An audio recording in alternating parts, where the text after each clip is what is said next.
Lindsey Graham just became Feinstein's worst nightmare. Investigation imminent now. We have all seen how the senator from the great state of Kentucky Lindsey Graham has been on a roll lately when it comes to the Kavanaugh hearings. Like the rest of us, Graham has probably had it with all the fake narratives and fake accusations the Democrats have been up to since President Trump won back in 2016. And especially from seasoned senators who are way past their prime like Senator Diane Feinstein. As reported by Red State Observer, since the Democrats have gone to war with President Trump and us, his supporters, they have made several errors. And one major one was to leak Dr. Blasey Ford's information to the press. Since Diane Feinstein, in her old age, has become a puppet for George Soros, she or someone on her staff leaked the information. And Senator Graham wants to know who.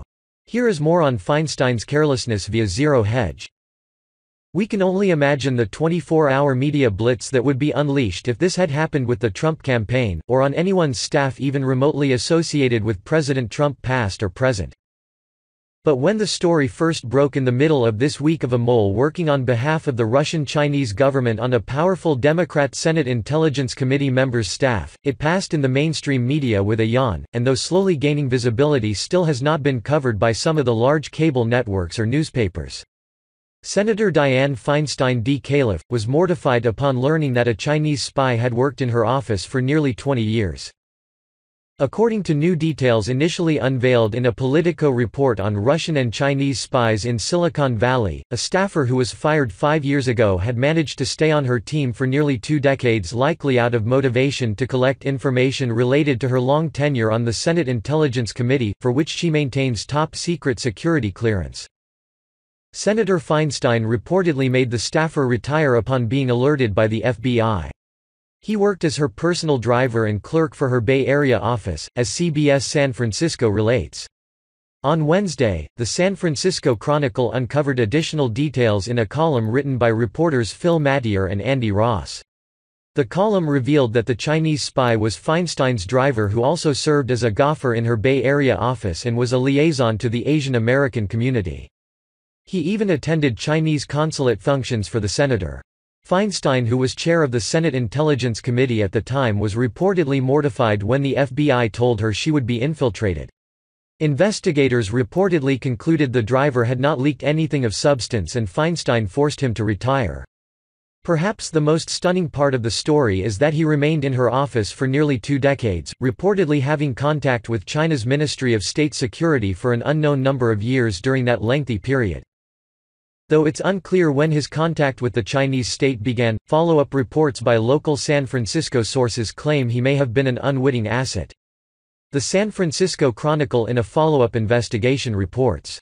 According to our source, the intrigue started years earlier when the staffer took a trip to Asia to visit relatives and was befriended by someone who continued to stay in touch with him on subsequent visits. That someone was connected with the People's Republic of China's Ministry of State Security. He did not even know what was happening, that he was being recruited, says our source. He just thought it was some friend. Neither the FBI nor Chinese embassy has issued official comment in response to the bombshell story. However, various reports cite investigators close to the matter who say the mole was able to obtain little or nothing of substance. It's believed that the advantage of Chinese intelligence placing a driver with the chair of the Senate Intelligence Committee is that he may have picked up on tidbits of sensitive conversations at moments the senator thought she could comfortably speak to colleagues and staff. One former counter-espionage FBI agent in the Bay Area, Jeff Harp, told CBS San Francisco he believes someone like Senator Feinstein would constitute a key, high-value target for foreign intelligence and eavesdropping. Harp pointed out politicians with access to classified information are generally trained on what not to say and when not to say it.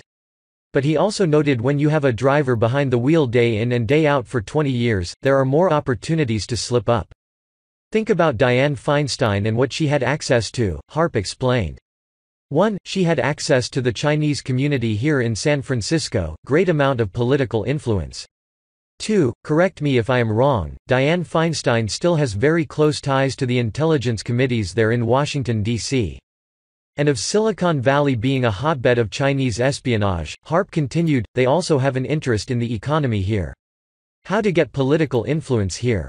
What's being developed in Silicon Valley that has dual-use technology? All of that is tied to the Bay Area. Now keep in mind this is the same senator who has taken President Trump to task over his Democrat Party fake narrative on Russian collusion. But since she is a leftist, she knows she will get away with anything. At least until the day comes that Republicans learn how to play the same games as the Democrats have been playing for decades. This woman is way past her prime and should have retired decades ago. If you watch her closely when she is speaking on TV and listen to what she says, you will notice something just is not right, like when this past week she was asked if someone on her staff could have leaked the name of Kavanaugh's accuser after Dr. Ford allegedly did not want her name to come out. Feinstein had even forgotten to ask her own staff if they had leaked it. Time for a retirement home if you ask me. Senator Lindsey Graham tells G. Stephanopoulos he's going to call for an investigation into a despicable process, including who in Feinstein's office referred Christine Blasey Ford to her attorney Deborah Katz and who betrayed Dr. Ford's trust.